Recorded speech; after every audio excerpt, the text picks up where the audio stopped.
কবিতা কণ্ঠ যে স্তব্ধ।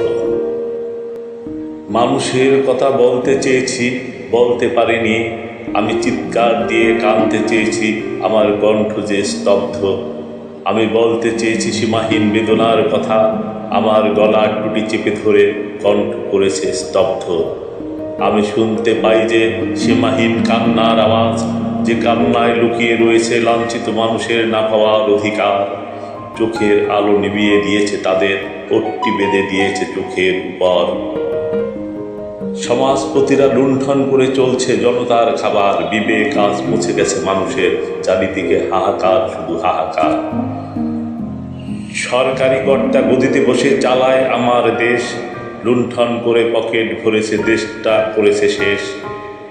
বঞ্চিত আজ শ্রমিকের অধিকার, খেটে খাওয়া মানুষের উপর কেন আজ এত অবিচার।